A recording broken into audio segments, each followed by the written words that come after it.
So I guess there's so many of your games that were not on stream that we Yeah, wanted to talk about. We've already gone Sure. through like at the Gene Cult game. Right. um, so we can talk about the Sunday games probably. But is there anything from the Saturday games that you want to touch on or highlight? Anything about those games that stuck out to you in particular?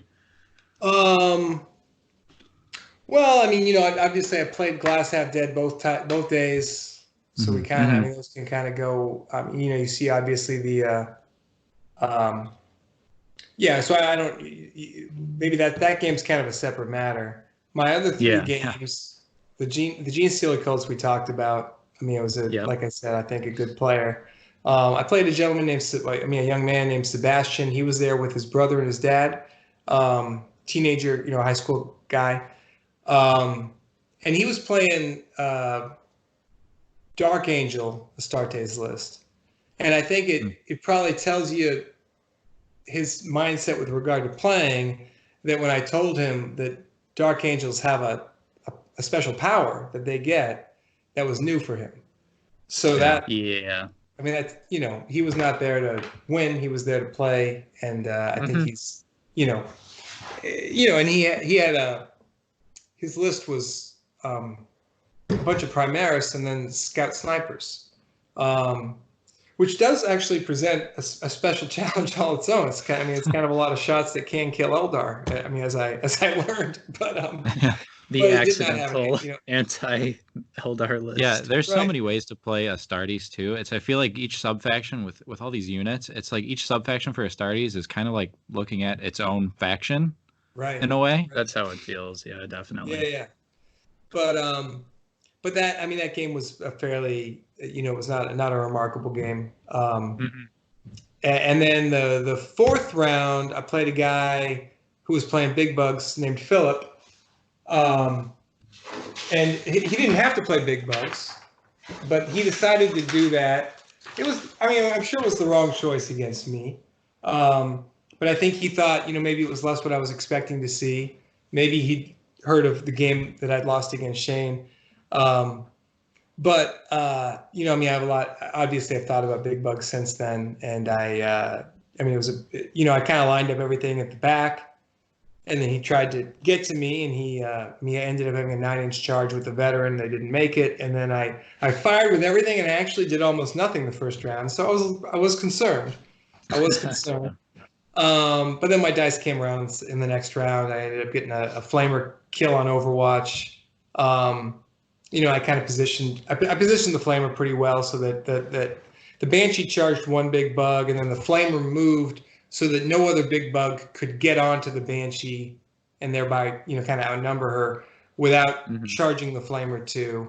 And then the one that tried ended up getting killed by the flamer, which was good luck to offset the first round. And then my Scorpion dropped in the back, and he had 2 bugs to himself, which was probably a little more than he could handle. But my dream was just that he'd be kind of just slow him down and stop him from getting forward, and he would score, hopefully recon 2 times. And he actually ended up just like they couldn't take him out. You rolled well, and then I started re-rolling the saves and stuff. And so the bottom line is that game, although it could have been a little closer, he got too much luck in one round instead of getting it spread out. Maybe that would be a good way to put it. And so then in the third and the fourth round, I was able to clean it up. But big bugs are always kind of scary. And I mean, Philip had played some pretty solid games. I think his only loss was to like a top 8 guy, if I'm not mistaken. Until he played me. And I think another thing is that I'm not entirely sure that his motivation to go and play the next day was super, super high. So I think he was playing a little bit of YOLO when he played against me. It was just, not. Yeah. Well, now he knows to spread his luck out into all 4 rounds. Yeah, it's evenly distributed. Well, at least if you're going to have a YOLO strategy, you need, Yeah. But, in any case, I mean, that was and he would have, if he'd beaten me, he would likely have been in the top 8, because we were kind of sitting in the same position with real high scores and stuff. So So those are the games you didn't see. And then on Sunday, I mean, it was a very significant game you didn't see, which was the game against Jacob. Yes. And I know you mentioned that you were, and I was not able to find this on the stream just because I didn't know the time, but you said you actually could hear me like cheering or something at some point in that game. That game was. So before I go into that, do you have any questions or anything on what I've said, or should I just go into that game? You can just go into that game. Go right ahead. Yeah. Fair enough. So, so I practiced against Grey Knights a lot. That's a list I'm scared of. And every time I practiced, I mean, this is maybe a flaw of playing against yourself. You know, the Grey Knights have really wanted to get into melee quickly. That's how I've played them anyway. And they've had a veteran to help them do that, right? So they're like up there in your face and they're kind of moving really quick. And so the night, you know, I had a whole day to prepare for how to play Grey Knights. And I'm walking around the casinos the night before, and it suddenly occurs to me that my Grey Knights list, although it's fine, I think I can do better. And I think I can do better by bringing that Wraith Guard with the D-Scythe, and then that will allow me to bring my Banshee. The flaw, I mean, I would fix this if I brought the list again, but the flaw in my list was that my Wraith Guard with an axe was a Zealot specialist. And the result is I could never bring him and a Banshee at the same time. Which was fine with my initial list. For Grey Knights, I didn't have a Banshee, and that was kind of just how I did it. But as I was thinking more about it, I'm like, you know, that's kind of foolish because it's another 2-wound model. It's another model that can absolutely, you know, if it survives to get to swing, that can kill a Grey Knight. And what if I brought the Zealot, Banshee, and the Scorpion, and then I had this Wraith Guard? That's like, and then I've got the Dark Eld, you know, I mean the Eldar Dire Avenger Exarch. He's 2 wounds, and I've got the Star Cannon. Like I've got so many 2-wound models. Yeah. And so I just kind of thought of this list, and I was like, okay, I'm doing it. I'm going to bring that. And in one hand, it was really successful in the sense that Jacob was really not able to cross the field and come at me at all. Right? That Wraith Guard was a terrible threat that he didn't want to charge into. You know, my shooting was kind of able to keep him a little bit at bay, and so we did the first turn just to. So if you imagine this wasn't on stream, but if we pretend that it was on stream, you know, there's the south edge of the board is a long board edge, and the north edge of the board is a long, you know, like you'd seen at the top and the bottom.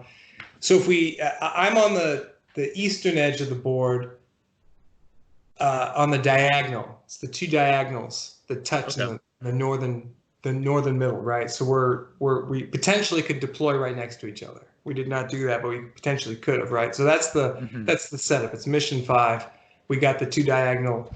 So I'm on the northeastern side of the board, and he's on the northwestern side of the board. And he moved out to take the objective in the north central with his flamer.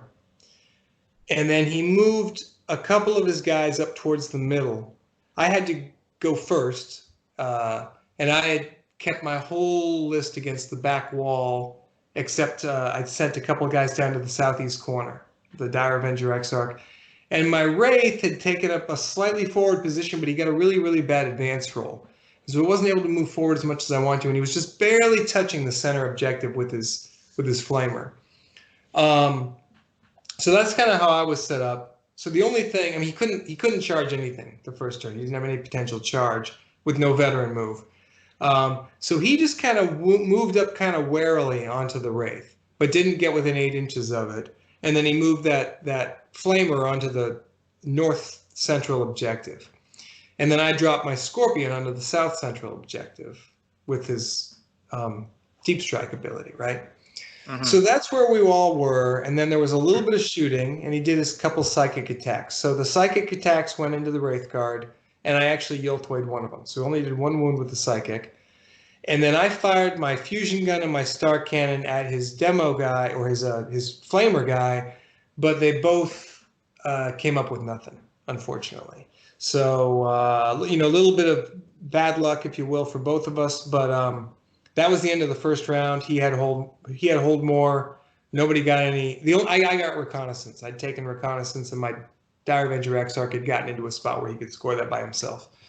So the second round, was really interesting cat and mouse that at first I thought really went well for me, but then I realized the flaw. So what I did is I maneuvered my pieces so that he could not, I ended up going second, and he could not shoot twice at the Wraith Guard with any of his guys. He had to put a second wound into either the Scorpion or the Dire Avenger Exarch. And the result of that was he wasn't going to get any, with the psychic phase, he wasn't going to get to take anything out of action. Yeah. That was my vision anyway. So I got it set up that way. He charged the Wraith Guard before that, and I did the retreat. And he ended up just standing in place, right? Couldn't follow it because that would have been bad for him. That's when we verified the rule, and I kind of like what that really meant sunk in for me for the first time. So that's how we were set up. And then he, in his psychic phase, and this is something he was doing a lot, he was spending, I mean, it's like a lot of command points, but I think maybe it's just 2, to get like sort of a super smite that it gets it gets a bonus to the roll based on how many guys are around him. Okay. Yeah. So he got +4 to the roll, rolled a 6 on the psychic test, which wasn't enough, and then he re-rolled that to get an 8 or something. And as a result, he got to do D3 damage against my my Wraith Guard, and then 1 damage against the Dire Avenger Exarch. And then I Yulthwayed it again. So he did not kill the Wraith Guard despite all those machinations, and he did actually roll the 2. But the and I will just point out, when you roll 2 Yulthways, I mean, your odds do go up if you only need 1 of them, right? It's kind of the situation where Yulthway outperforms, and that's why I like that power so much for all my multi-wound models. And then we get to the shooting phase, and he killed the Wraith Guard with his freaking silencer, right? Which is such a low percentage shot. Yeah. That's wild. I'm surprised. Yeah, I was actually thinking about which weapon he had taken on the gunner, and I did not. A silencer and a heavy flamer, and the heavy, what they call a heavy flamer, something different, but the heavy flamer. Yeah. Right, the second turn I did kill the heavy flamer with my 2 shooters, the Star Cannon and the Fusion. One of them got him, and after all that, my Wraith Guard had gotten so lucky, and then the silencer just took him out. I couldn't make a regular save, and I probably even re-rolled the save and failed it the second time. So there you go, all that planning, and he still got the damn kill that I was trying to stop him from getting with the silencer. With the silencer. So the result is we both got kill. I was really hoping I was going to go up on kills and get the kill more and stuff like that. And I've got my Banshee and my... So now we're going into the 3rd turn, and none of his guys are closing in on me. But the problem is my Banshee's down to 1 wound because it had just some regular fire, right? He'd gotten a shot on it. My Dire Avenger Exarch's on 1 wound. My Wraith Guard is dead. And I'm like, if he just sits back and shoots, like, he's going to outshoot me because you add the psychic in there. Like, all my durability is kind of going out the window. And I'm kind of used to playing Grey Knights where, like, we get in there with those melee guys quick and we get some kills and we kind of turn the game. And I'm realizing, like, if I don't charge him this round, I'm never going to get to charge him because already the Banshee's in a spot where she's likely going to get killed after she charges because he's just going to psychic her, right? She's down to 1 wound. If I wait till the Scorpion's only got 1 wound, I've got no hope. Those guys are never going to get anything. And I had taken Cut Apart and Relic Hunter, and I'm not scoring those. So my plan to keep him back seemed like a good one until I realized that that's not actually the game that I need to be playing. And so I had to make a really big move in the 3rd turn. And I ended up rolling to go first, pluses and minuses. So I charged one of his guys way on his back objective, way over on the western side of the board, if you will, with the Banshee, make the charge. And so she's in there, and he's going to psychic her. But I'm hoping, and this is what I do, I move the striking Scorpion, I just move him up into the midst of them. He's not charging or anything. He's just standing there like an idiot with his pants down. And the goal is he was going to have to do a really weird move to get his 3 guys who were on the center of the board, to get any of them in a position to psychic the Banshee, okay?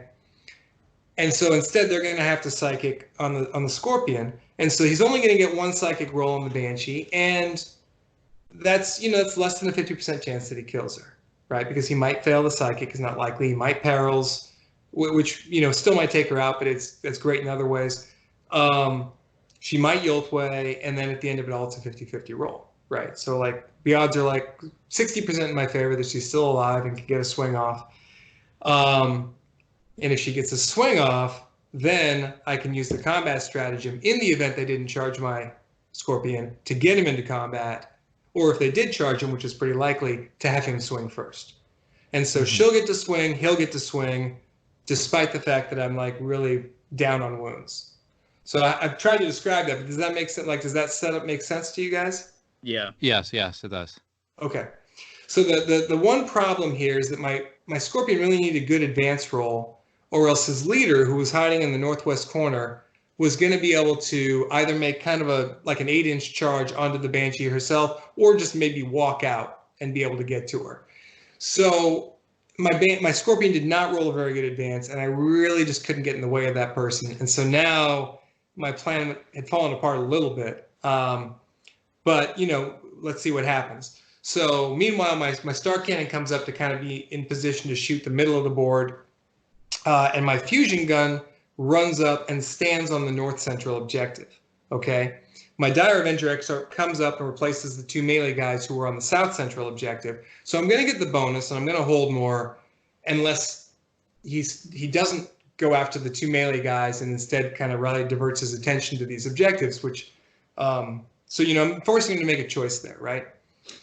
And ultimately what Jacob decided to do, he made the long charge with the leader. So he's got 2 guys on my Banshee, and he can definitely put 2 psychics into her if he wants to.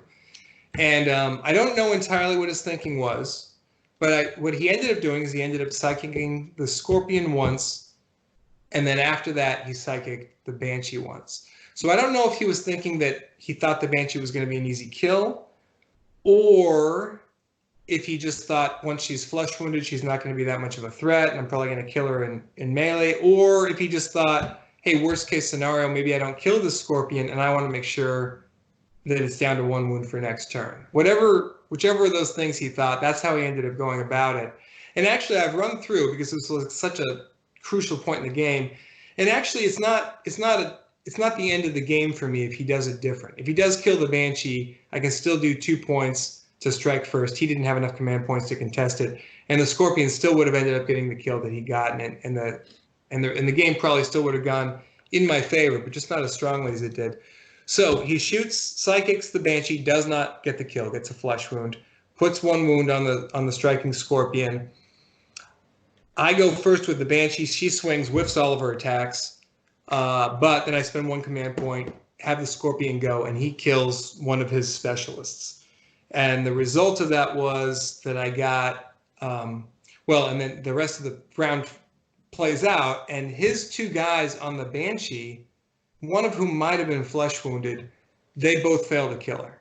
So she's sitting there with a flesh wound, and she's still in combat. But they are Grey Knights. They don't swing that much, and the Banshee is -1 to hit. And so like he just he didn't have that many rolls to make. And I think that one of them had a warding staff, one of them had falchions. So what I had a variety of rolls, and it wasn't that he just missed, like it went a little further than that. But anyway, between making a 6-up save and making a 6-up Yoltway and whatever else, that Banshee was still standing at the end. She didn't kill anything, but the Scorpion did, and my Star Cannon got a kill on his silencer guy. So I ended up killing 2 things. I got hold 1, hold more, the bonus, kill 1, kill more, picked up my relic, got my 3rd reconnaissance, and I got a cut apart. And he only got hold 1 that turn. So I went up like 8 points on him. And in fact, I got 2 high-profile targets, not just 1, because both the guys I killed were high-profile targets. And so it went from being a game that was like even to like suddenly I had an 8-point lead. And that's probably where the cheering or whatever happened. I'm sure it was when the Banshee survived, and I'm like, okay, this whole plan has got a chance to come to fruition. But I put him in a tough spot there, because like I said, he could go down, he could try to mess with that fusion gun, but then there's a chance that he doesn't kill it, and then the fusion gun kills him, and then he really couldn't get to the southern objective at all. He could have focused his efforts on just killing that Banshee. I still probably going to get to swing with that Scorpion. So it was there wasn't a good spot for him, but I was lucky that I thought of a move that kind of got me out of the pickle I was in, because I was a little worried at the beginning of that. And then the fourth round, I mean, he couldn't catch up. He was 8 points behind, but he made a strong effort, and he got his other guy with the Thunderhammer in on two guys of mine on that southern objective. And if I mean, he really could have gotten some points, but he ended up not being able to kill either one of them. And what it came down to was that Dire Avenger Exarch does have a 4-up invuln, right? So like that saved him. And then he rolled the fight again, and then he missed both the swings, right, hitting on 4s. So it was just there you go. That was the way it turned out. So ultimately, the score might have been something like 20-9, but I mean, the game was much closer than that. But for it all kind of bursting open in that third round.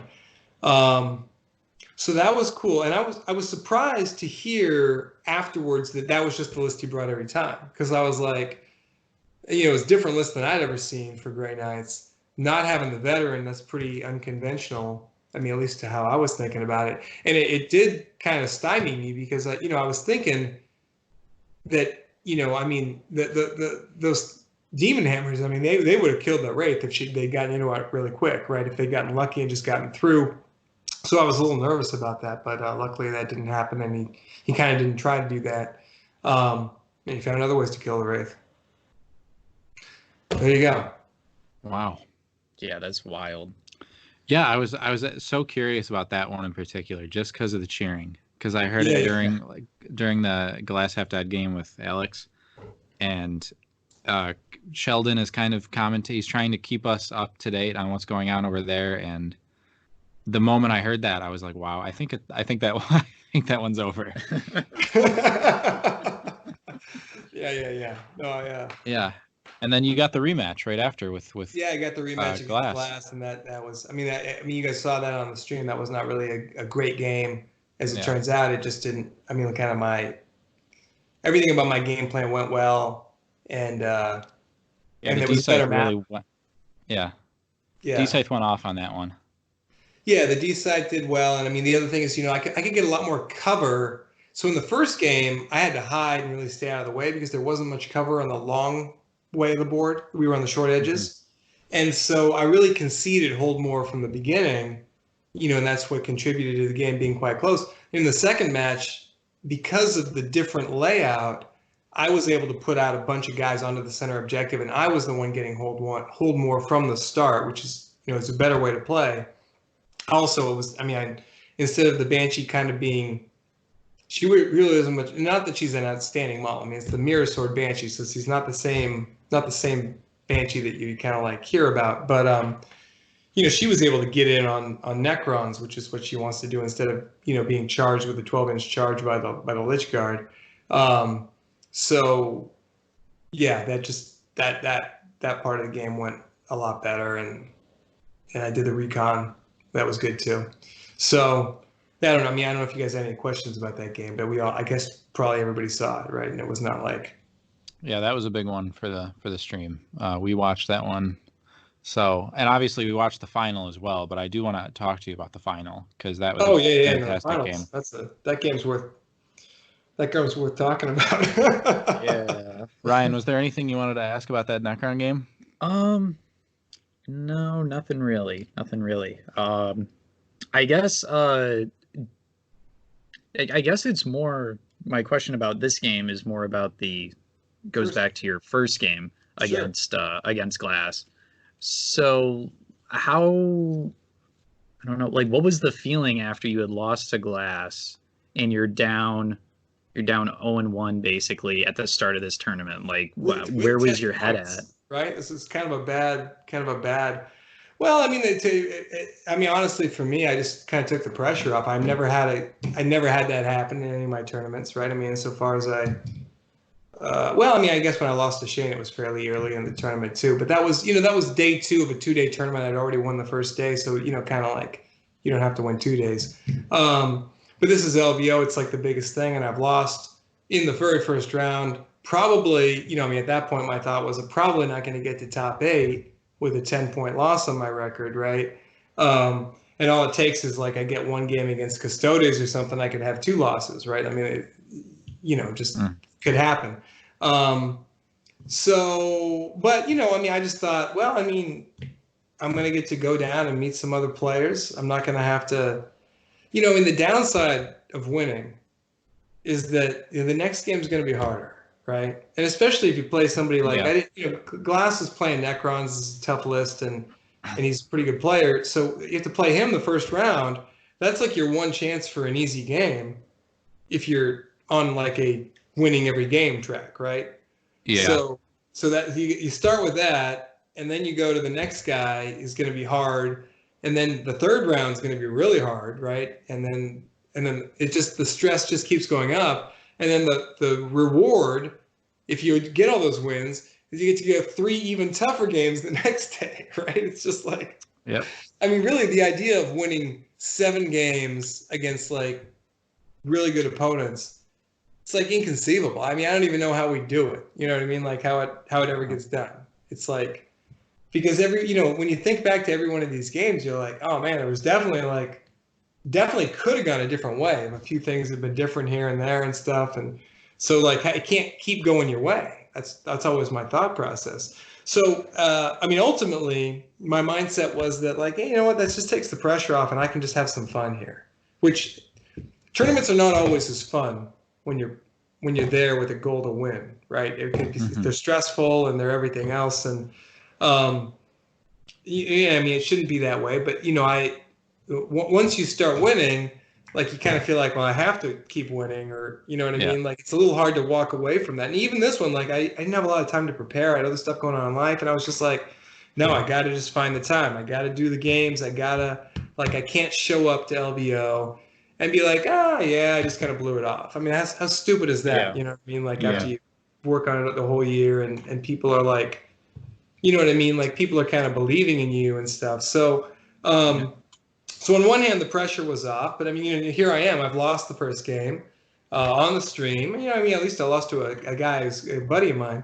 But I was just like, well, I mean, let's go have some fun, right? I'm gonna go to hang out in the cheap seats and kind of like make some new friends. Probably see some guys who I don't see all the time. Maybe there's some of these guys I do see from time to time. Guys who have played in previous tournaments who aren't going to make it to the top tables. So, I mean, I had a pretty good attitude about it, and at the time, I mean, I did legitimately not feel that bad about it, and I just figured, well, you know what, I had a hell of a run, and if I do all right, I should still be able to come in first in the ITC. So, yeah, right.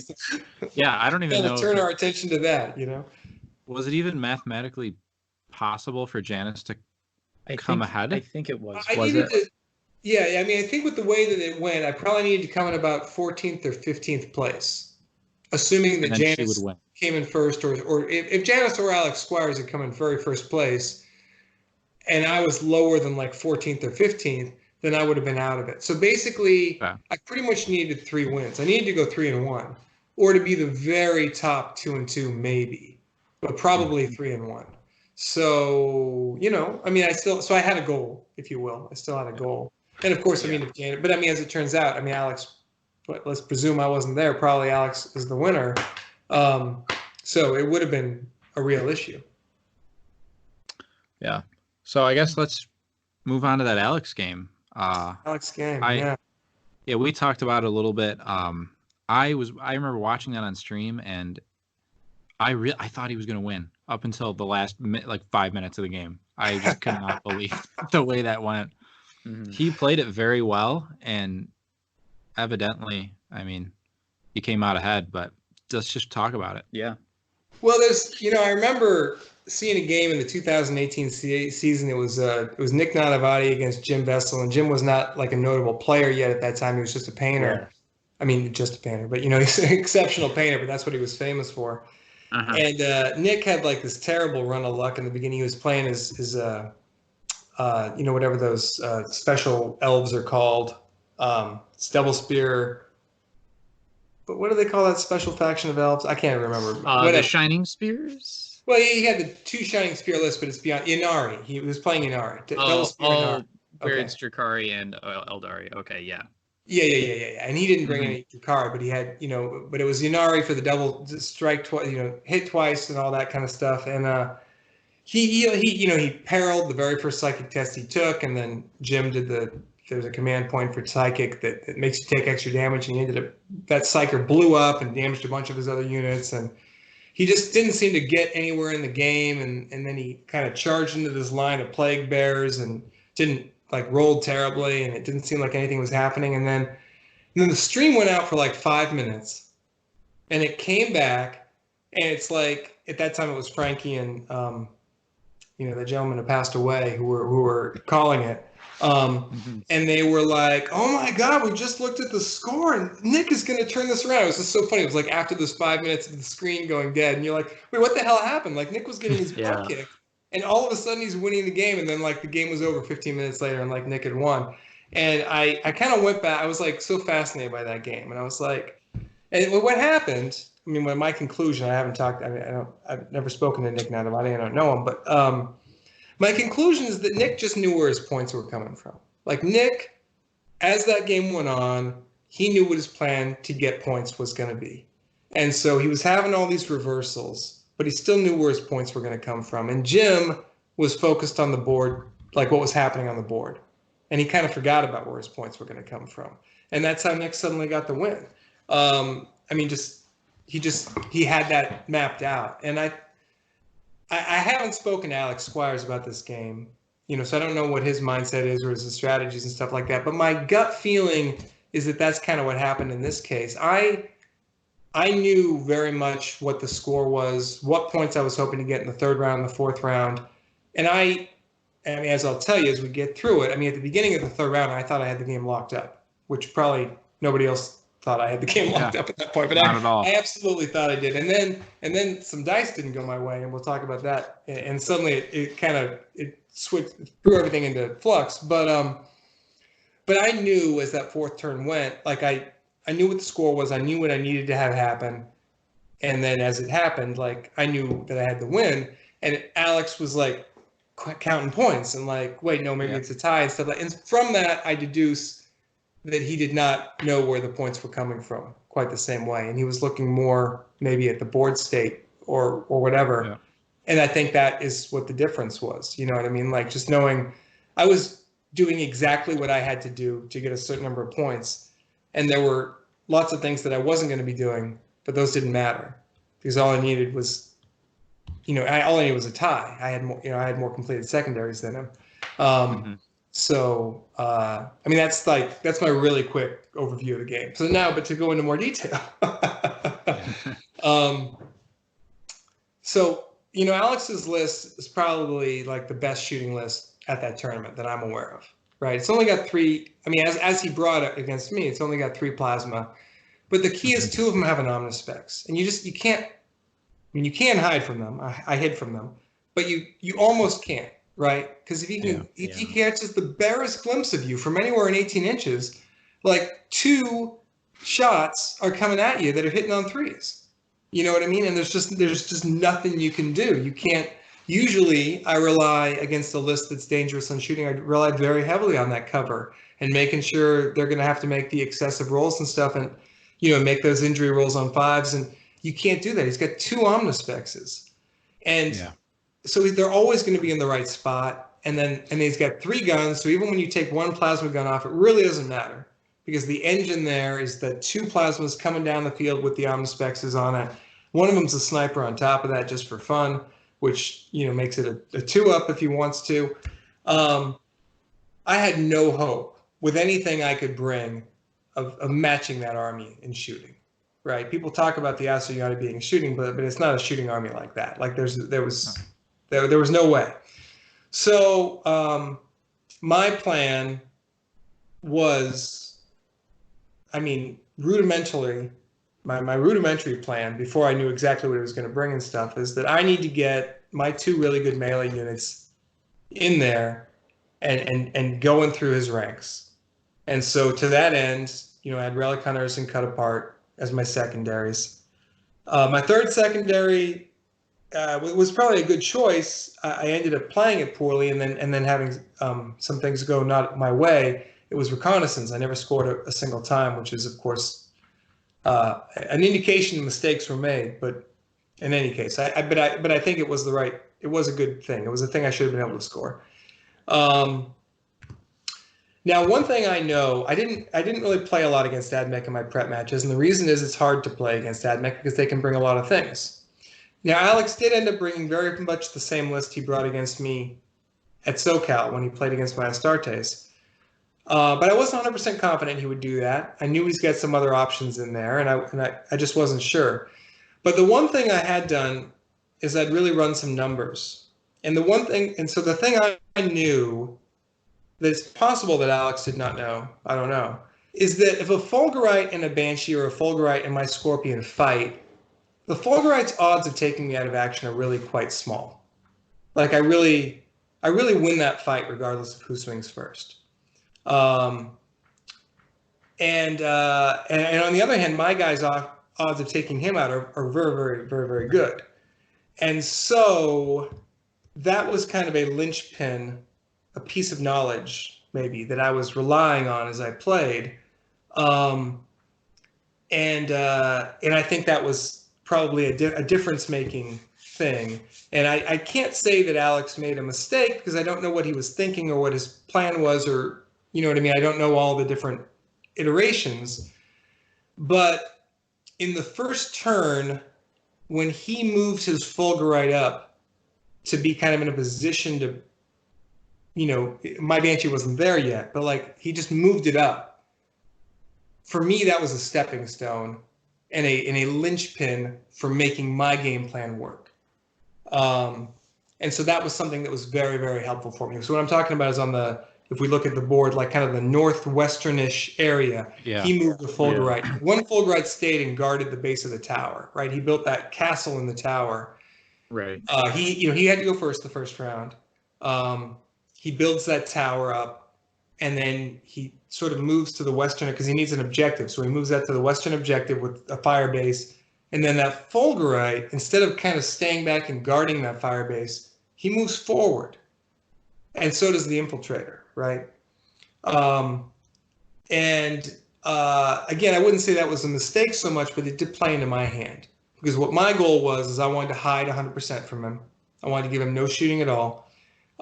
If I gave him any, I wanted to be what I did the first turn, something where like I'm out shooting his guy like 4-1. And so he, you know, the Infiltrator was a little bit exposed. So I lined up like a bunch of shooting onto the Infiltrator.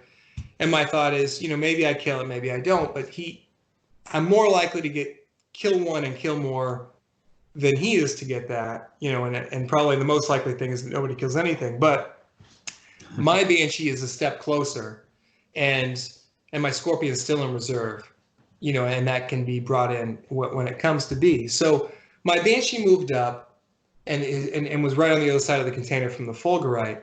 And I was very happy with that Fulgurite's position, because if he hadn't been there, then I would not necessarily have had anything to move to with the Banshee to sort of start dancing into his ranks, right? Now, from Alex's perspective, I'm assuming he's thinking, I mean, I don't know what he's thinking the Fulgurite's going to charge because I didn't have anything there yet. But once I put the Banshee there, I mean, I think he's got no choice. He's got to do what he does. He's got to charge the Banshee. So anyway, the first turn, that's how we set it up, right? I mean, you can look at it on the stream to see exactly how it all is lined up. But I'm basically hiding from everything. I'm putting a Dire Avenger, the Banshee pistol, a Flamer, and my Star Cannon onto his are they called Infiltrators? I think they're called Infiltrators. Sicarian. Right. Infiltrators. And his Sicarian, of course, can in turn fire back at several of those models too. So my big mistake, I could have scored reconnaissance the first turn. I got it kind of caught in my head that I didn't want to expose anybody to the Sicarian too much and put him out by the wall, and so I didn't do that. But it was stupid. I mean, I've gone back and looked at it. I absolutely could have scored it without exposing anything, and I just had other things on my mind, so I didn't do it. One point down as a result. But because the Dire Avenger XR could have had the other reconnaissance hiding behind he was in the southeastern corner, and he could have just moved a little bit closer to the edge. Whatever, did that. His very first shot with the Infiltrator, he kills my Flamer. Right, it's like a 15% kill right there. Yeah, I remember seeing more than anything else, because he needs a 5 on the injury roll. Right, I mean that cuts it down to 1/3 chance right there. But gets that very first thing. And so that really put me in the hot seat, because not only have I lost a fair bit of my return fire, but like if I don't get a kill, I'm going to lose. I'm going to go back on. He's going to get kill one and kill more. Very luckily, my star cannon does the job, takes out his infiltrator. Yep. So we end up with 1 kill each. We each hold 1 objective, and he's got the hip shot. We both drop a relic token, but it's 3-2 or something after the first round. So second round, I have to go first, and the only thing, really nothing is good about that in this. Every round we didn't want to go first. That's just how it played out. It's not always that way, but this game, every round you didn't want to go first. Obviously smart of him to try to do the decisive move. Now, what might surprise you to hear is I would rather, all things being equal, and of course it could have blown up in my face, but all things being equal, I would rather have won the decisive move than lost the decisive strike than the inverse. In other words, the way it went was I lost the decisive move and won the decisive strike, which we both had points for later to do both those things. And that's based on the Fulgurite odds of getting the Banshee out of action. Yeah, the Fulgurite's odds of killing the Banshee are not very good. They're like 25% of taking her out of action. No, I'm not saying that you just want to give them a 25% chance, but if it was going to happen one way or the other, the Banshee's a zealot. She's even more dangerous when she charges. And the position, right? The position there is everything, right? He keeps me locked up in the corner when he gets the move first, as opposed to me being out, like where I want to be, ready to charge the center if he moves out, which he did move out there, and ready to charge that western fire base he'd set up. So that didn't go my way. That was whatever, 50-50, right? It's got to go somebody's way and not go somebody's way. So it didn't go my way, so that was unfortunate. I basically just tried to stay hidden. I'm just counting on my reserves. That's going to be my move, right, basically. And reserves are the big insulation. I know I heard Kill Team Academy after the first round kind of talk about the first round, like having to go first was a big deal, but that's the turn I care least about going first, because I've got the most reserves, right? And the reserves are really protecting against whatever happens bad because you had to go first, because you put them down after he moves, right? And so if he had lined up a shot somewhere, I can drop things down as a distraction, or another thing he's got to shoot without having any more guns to shoot at more things, whatever.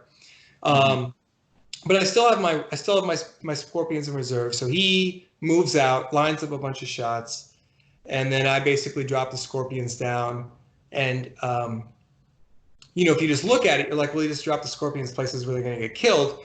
But the things that they were dropping down were already going to kill something.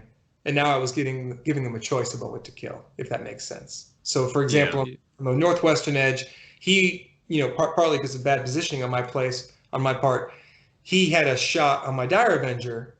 And so my thought was, well, okay, maybe he'll kill the Dire Avenger, or I'm going to drop the Scorpion down just right in front of him. Because I don't care if I'm right in front of him. He's got the Omnispecs, right? So right in front of him is the same as like hiding completely behind cover. Both of them were going to be short range. So you can shoot the Dire Avenger, or you can shoot the Scorpion. And if you don't shoot the Scorpion's obviously going to do its things and stuff like that, and was in position to score reconnaissance. Meanwhile, the Dire Avenger was in position to pick up a recon token that was going to be otherwise pretty hard to get. So that's why they each had a good thing to do. You drop down the second one, and like it feels like you're just suiciding him, but you're really not, because something was already going to die, and he still doesn't have any more guns shooting at what you brought down, if that makes sense. On the southern edge of the board, I drop my Demo Scorpion, and he's going to take a shot at that Fulgurite. Not a great chance to kill it because the Fulgurite's in cover, so you need a 5 on the injury roll, but a really, really good chance to get a flesh wound on it. The Dire Avenger Exarch is just staying in position, and his role is going to become more clear in the next round, but I have a plan for him. And then I had to think about where to put the last Scorpion. And I thought for a long time about putting him down in the southeastern corner of the board, where the one Scorpion was with the Demo Spec and where the Dire Avenger Exarch was. But the thing is, he was going to be able to line up a shot on it. And although I don't mind doing that with a regular Scorpion, this is the Dire Avenger, this is the Scorpion Exarch. He's a more special model. So I didn't want to put him down in view of Plasma. And so then I didn't put him there. And then I kind of forgot that I hadn't put him there, and I'll talk about that in a second. But I ended up finding a really nice spot for him on top of one of the towers. where he can't be shot by the plasma. There's a couple regular shoots that can go to him, but he's going to have a really easy charge next round, right? And that's kind of the clutch of my game plan, right? I mean, I want to get charges off and kills off. And so as I'm looking at the board at the end of the second round before we shoot, or where we're all positioned, I've got a decent chance that my Banshee is going to get a kill on this Fulgurite. The Banshee is about 66% to kill the Fulgurite. The Fulgurite's about 25% to kill her. I'm probably going to spend I don't know this yet, but I'm probably going to spend 2 command points to even give me like a 50-50 to get to go first, just because it's the best way I can like improve for odds at all. So that's probably pretty good. Probably going to get my cut apart and relic. I mean, no guarantees, but that's like possible. And now the Scorpion's in great position to charge something next round. So unless he like, it's just like a radium carbine shot off that kills the Scorpion, which is almost inconceivable. Yeah. I am pretty well set up, and I just have to handle this round of fire against me. And that round of fire was really good. I mean, he had a particularly good rolling. First thing again, shoots with the infiltrator, pistol kill on the flamer, right? So that I mean, that was even less likely this time because it was long range. Those infiltrators, 100% with their 2 shots. Yeah. And so, and then I got mad at myself. So we'd spent a fair bit of time talking about what his plasma guy in the center could shoot. And I hadn't been able to see the shot. But ultimately, Alex put his finger down behind it. Kill Team Academy even came over and looked, and we determined, okay, you can line up these shots. You can definitely see these things. And then I moved the Scorpion away. I moved him somewhere else because I didn't want him to get shot. But when it came time to shoot the plasma guy, Alex was like, I think I can see that Scorpion in the corner. And I'm like, I was like, oh yeah, probably, whatever. We talked about that a lot, right? And then he shoots it, he kills it, I take it off, and then I realize we didn't talk about that Scorpion. We talked about the other freaking Scorpion, and I never even looked, but I've already taken this guy off the board. So I didn't even want to say anything about it, right? Yeah. Now, that'll happen. Yeah, so I was very angry at myself. Now, that being said, he did have a different plasma shot that could have gone on that Scorpion, but it didn't have an omnispec, so it was going to be a 5 up to hit. It was going to have to roll 4s or 5s for the injury roll, so less likely. So he gets that kill. He got the 3rd kill on the Scorpion up top, and I was kind of mad at myself, and so I got a little bit flustered at that point in the game, and I'm like, oh my God, like so much is, and the dice weren't all that bad, but they felt bad at the time, you know what I mean? And I'm like, if this friggin' Banshee can't pull it off, like I got nothing left in this game, right? And so, when I'm thinking in the abstract, like cold calculations, 25% chance of killing her, that's fine. That's a acceptable risk. But after the dice have been going against you, suddenly the 25% sounds terrible, right? Yeah. Oh yeah. So, but as it turns out, I rolled the decisive move, the decisive strike. I got to go first, so he didn't get to roll the dice, and I killed the Fulgurite, and that was pretty important. But I was still frustrated, and so I made the second, probably the biggest mistake of the game. It's the biggest mistake of the game, but it was my second kind of notable mistake. I didn't move the Banshee like I should have. Like I just didn't move her after she killed the Fulgurite. And that Banshee could have moved 3 inches towards the center of the board if I'd been smart about it, right? Really important because what we're going to see that happens next. But I just leave her there. I think I nudged her like an 1/8 of an inch the other way, thinking, oh, she'll pick up the relic token. But no, because the Dire Avenger was going to pick up the relic token, which was like harder to get to. And so I just nudged her kind of uselessly instead of moving her where she should have been. Okay, so now we go to the 3rd turn. Alex has to go first. And I spent a long time thinking about whether I'm going to do a decisive move because I briefly was thinking that maybe the Dire Avenger Exarch would be the one to do the decisive move. So this is a funny thing that other people that probably wouldn't think about. That Dire Avenger Exarch is really hard for a Fulgurite to kill. Among other things, he's got 2 wounds and he's got a 4-up invuln save, right? So like, and the odds of killing it, I think in the abstract are like 20%.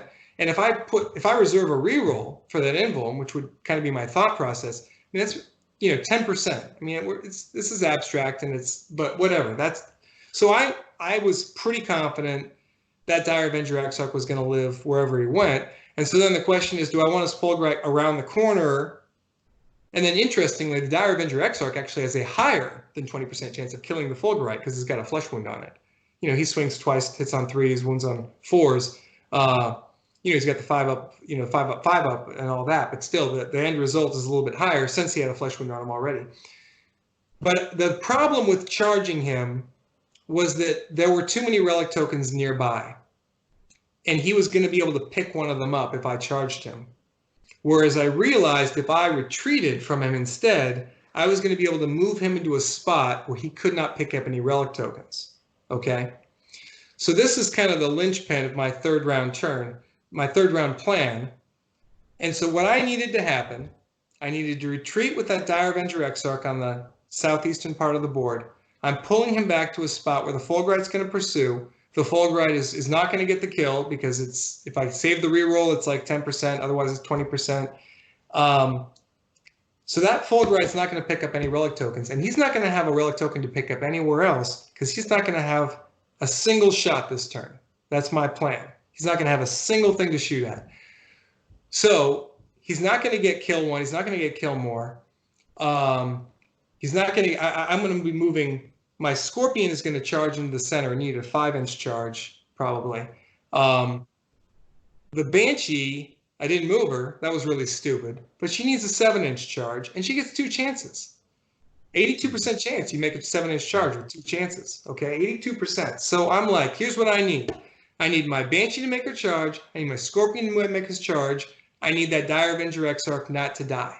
We're talking like 3 over 80% chance things. I need those 3 things to happen, and this game is locked up. And the reason it was going to be locked up is if you run through what happens there, I'm going to get 1 kill in the center, like virtually guaranteed. There's 2 guys there. I'm going to have the Banshee and the Scorpion swinging. I could get 2 kills. If I get 2 kills, this thing's going to go out of control. But if I just get 1, they'll still be locked up. And so they won't be as dangerous the 4th turn, but they will have sort of the cut apart lock, perhaps kind of waiting there for them. So I'm going to get kill 1. I'm going to get kill more. I'm going to get cut apart. I'm going to get my relic. I'm going to get reconnaissance this turn because the Dire Avenger Exarch standing in position to get it. I've got a guy on the north end who's going to get it.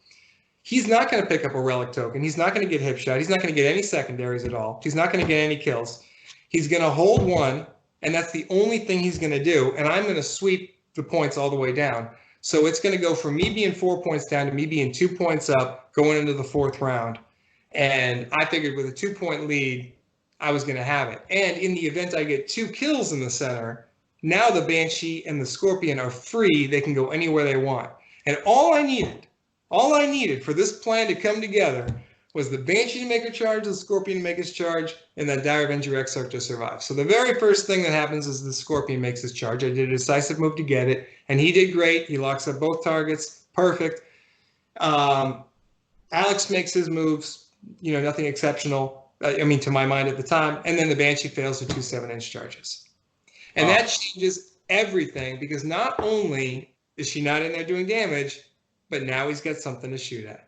Now he can shoot the freaking Banshee. And I just had, Like I was so happy with my plan and it felt so probable that I hadn't quite got to that second order of what if this fails, what if, and I'm doing this and I'm running points and stuff and and people are probably watching me like, what is he thinking about? Why is he thinking about that Dire Avenger Exarch retreating for so long? And the reason was I'm putting this whole thing together.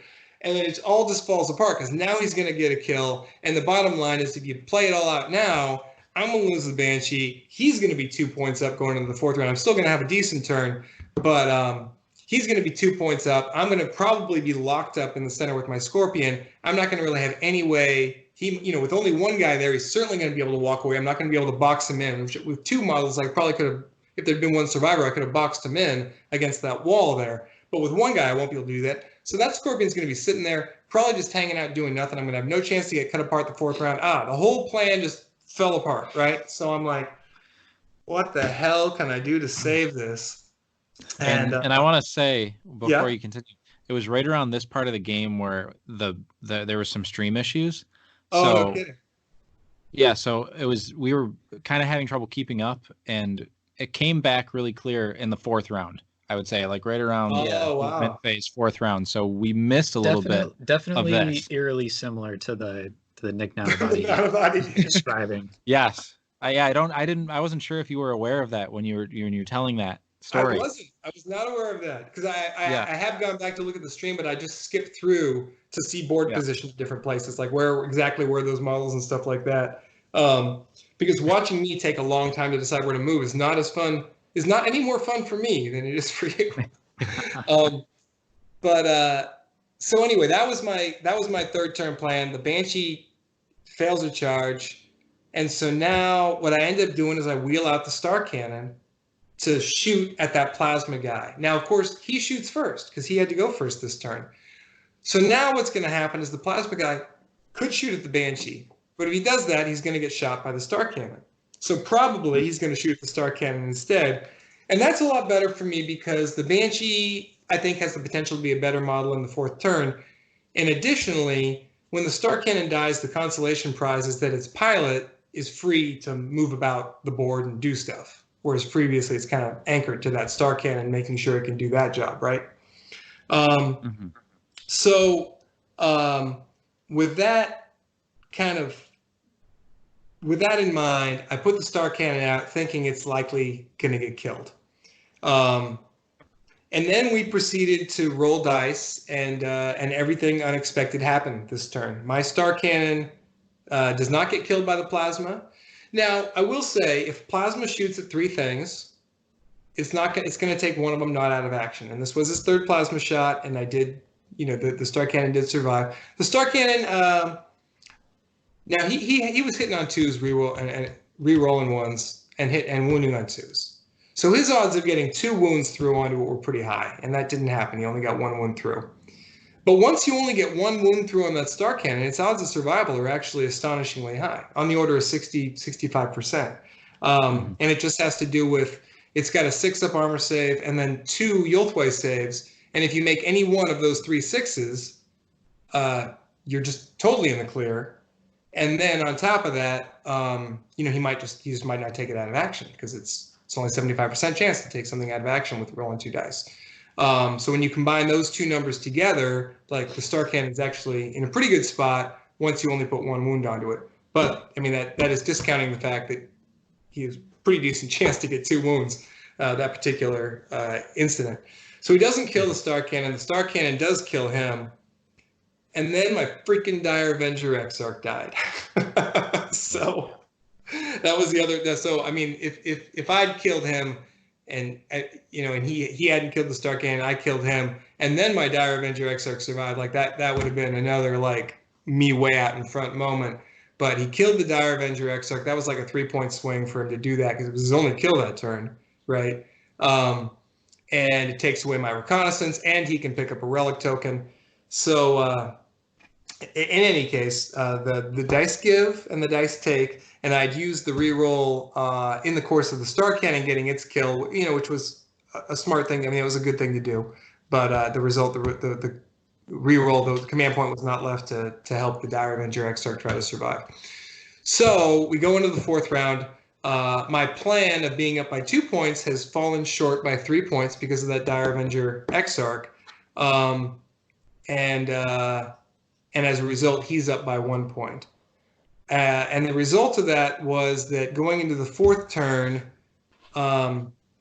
where I had to go second, which was, of course I had to go first, which is not ideal. I calculated that I needed to get the kill, and I needed to stop him from getting any kills. And if I could do that, I was going to end up winning because because if he's not getting kills, all of his secondaries are tied up with that, right? Yeah. And I may have sort of glossed over that, but in formulating my game plan, which was I'm going to hide the whole time and just try to get those Banshee and Scorpion in there, my assumption was that all of his secondaries were going to be related to killing me with guns. Which was not 100. I mean, not necessarily the case, but that was my prediction, or that was my assumption about him, and that did end up being more or less the case. I mean, Relic can be picked up by anybody, right? So, that ended up, ultimately my hope was there'd be 2 rounds of the game when I could stop him from killing anything. And I think ultimately that's I don't know if that's exactly what happened, but certainly in the 4th round I stopped him from getting anything. The result of that, he's not going to get tip shot. He's not going to get long range shot. He's not going to get kill one. He's not going to get kill more. I am going to get relic hunter. I am going to get cut apart. I've got 2 guys on his one stunned dude in the center of the board. So I've got all these points that are kind of like almost locked in for me. And as long as I can stop him from shooting me, I'm in the clear. I think Alex probably suspected that I had taken, because I hadn't scored any secondary points on my third thing, he was probably thinking that I had taken the one that gives you 3 points if you hold the thing throughout the game. Yeah. Which I don't ever like to do if I'm only planning to hold one objective the first turn, and I was planning to only hold one objective the first turn, which, you know, among other things, why I didn't pick that one. So he probably thought it was not a likely scenario that I was going to move away from that objective. But I'd already run the numbers, and I didn't need that objective to win.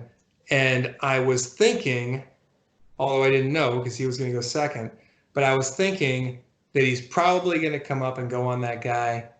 I get to shoot first. I'm going to fire and fade out of sight, and that's going to be it. And that's exactly how it went down. Wow. Yeah. I mean, that game was it was a fun one to watch. Yeah. It was weird seeing it almost seemed like a reactive thing to the way that he really set up with Metallica subfaction. He's very he's mobile, and he can control the board, and with the shooting he can zone out areas. And from the stream perspective, it just looked more to us like he was running away with it, and then you're counting up the points in the last round, and there was kind of this collective like, what? Like, did he just win? Like, how? Right. Well, that's part of what's taken me a while in some of the rounds in that game. I'm doing that exact thing. I'm just counting up points and like, what's going to happen here? What points am I going to have? And knowing I'm going to go way down in the second round. I was hoping to maybe have been 1 or 2 points closer, but that's how it went down. And luckily, I got the rolls that I really needed to when it came down to it. I mean, that Banshee did kill the Fulgurite in the second round, and I did. The Scorpion did quite well when it was alone, when the Banshee missed the charge in the third round. And those rolls had also gone poorly. That would have been too much to bear. But on the whole, I don't think I rolled very well in that game, and I did still manage to pull it out. So that is. Those Banshee charges. Yeah. That was unfortunate. Yeah, no, the for sure. I mean, that Banshee almost never got to. I mean, she did get to leave the corner the fourth turn, but I mean, like, for her to be locked up that way, and again, Alex has got his own game plan, and I'm not 100% privy to it, but I was certainly happy when he abandoned his castle in the second turn, right? And I mean, that's what by continuing to hide, that's what I'm hoping he'll do. Because then that's going to open up me because I really didn't, with his castle, I really didn't have a good place to drop in and be super effective, right, with my deep strikes. So I was hoping he would relent on that, and he did. And he might, I don't know quite what his whole game plan was doing. I don't know what he was hoping for that didn't happen. You know what I mean? Like, there might have been things he was hoping for, just as I've expressed some of the things I thought was going to happen. And then that one die roll that seems kind of innocuous doesn't go that way, and like the whole plan falls apart. And he may have had similar things on his side of the game, but I think that whatever this is, it's too much to think into it. The game goes a different way, but I think that if that Fulgurite, instead of trying to come out after me, if it kind of stays back just to be used as a counter charge. You know what I mean? Like, when I charge something of his, only then does it come out. And now I've got, if I don't kill both of them in one turn and he's swinging first and maybe putting the flesh wound on or whatever, then, in that spot, I probably have a much tougher nut to crack. But, ultimately, like, that Fulgurite came to me, and it's bad that I'm in the corner. But on the other hand, I'm getting my cut apart and my Relic Hunter kind of brought to me, if that makes sense, right? Because that's my whole game is that those big melee guys are going to get action, and he did not stop that from happening. Yeah. Past, the first turn he stopped it very well, but then past that he did not.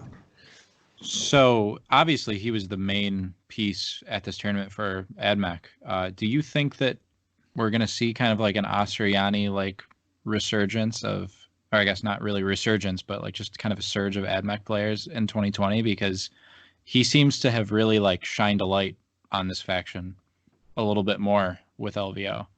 Yeah, no, I mean, I think that they should. I mean, there should be more people playing AdMech and trying to do cool things. I mean, it's got to be fun to have those plasma guys. I mean, I know when in my start days list, sometimes I have one plasma guy with sniper and like a comms and an omnispecs to help it, and it's like such a powerful feeling. And he's got two, to have two of those, like that's a neat starting point, and you can do a lot of things with the rest of them. I don't know. Those infiltrators are kind of, they're kind of cool models, and they're kind of a jack of all trades. But maybe that's, I don't know if they were the right move in this game. I mean, I guess they got 2 kills. You can't complain with that. I mean, it was the pistols, right? Yeah. Yeah, the pistols. Yeah. I mean, they have pretty good pistols. I mean, 3 shots, 18 inches. That's. Wow. But they are. I mean, at the same time, there's plenty of things in the game that have firing profiles that are better than that. But they're a neat unit. I mean, I have to admit, I always am tempted to take them too. But I wonder if.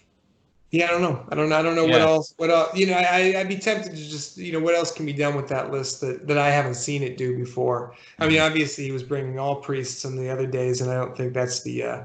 That's a cool thing to do, but it's not a winning. Stratagem, but I bet there's other things that can be done that are kind of neat with that. With other kinds of melee units or what that could be brought.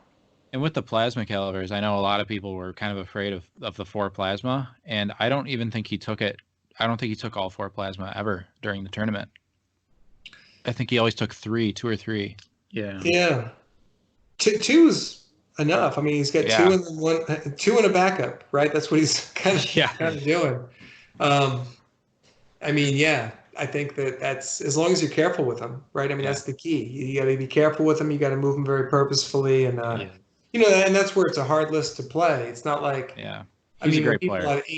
have 8 Astra Militarum plasma guns. They're just like firing them willy-nilly. But it's so that thing he does with the mechanicals, where the first turn when he doesn't expect to have shots lined up, and it probably varies, right? Sometimes he goes second the first turn and he does have shots lined up, and then he does the reroll ones that turn, and then he saves the Shroud Psalm for the other one. But that Shroud Psalm was a tough. Like, what are you gonna do? He's shooting at you, ignoring cover. You're shooting at him, -2 for like. Yeah. There's no list in the world that can compete with that on shooting. Yeah. So if you're trying to, or if you're just like running through the fields hoping it's going to work out, like both of those things are just terrible ideas. Which is, I think, where we saw some of his opponents, maybe Dakota and the gentleman who was in the 8th seed with the 1,000 Suns. Both of those guys had done so well against a lot of things, and then they hit him, and it was just a freaking brick wall when they ran into Alex Squires with that kind of devastating. Even Janice had a tough game against him, I believe. And Janice, you don't see that too often, where she kind of gets on the other side of that. Yeah, usually she's busy tabling Tyranids or something. Yeah. Gotcha. Did Janice play Alex in the final 8 at some point? Yeah, I believe it was semis. Oh, okay, gotcha. When you were playing Glass. Gotcha. Yeah, and I think it was a pretty one-sided game. It really, obviously it wasn't streamed, but from what Sheldon was saying, it really wasn't going her way. I don't know exactly what happened. But... Yeah, so he'd been blowing the Asuryani away all day. Yeah, he's a great player. I mean, you can't really take it away from him. Right.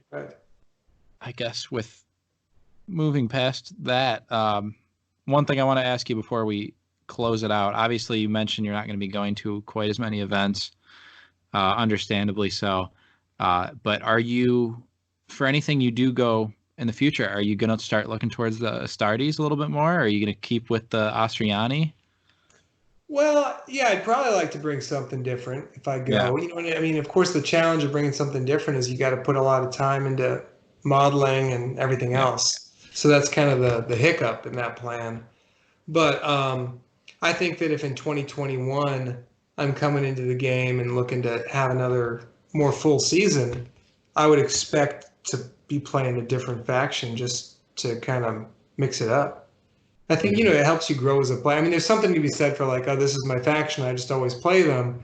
And I think when I was a more casual player, that was probably a good attitude, right? But then once you practice like a lot of games with a certain faction and stuff, I mean, I think you're going to kind of dead end if you don't start mixing it up and playing some different things. Mm-hmm. So I just think for like growth as a player, I would need to try out some different factions.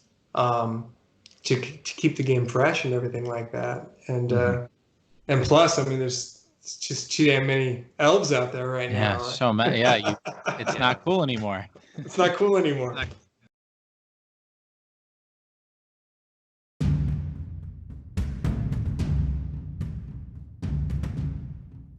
We hope you've enjoyed this episode of the Command Point Podcast. Don't forget to like, comment, subscribe, and rate us on whatever platform you use to listen, as it helps more listeners find our podcast. And this also helps to grow the Warhammer 40,000 Kill Team community. Thank you for listening.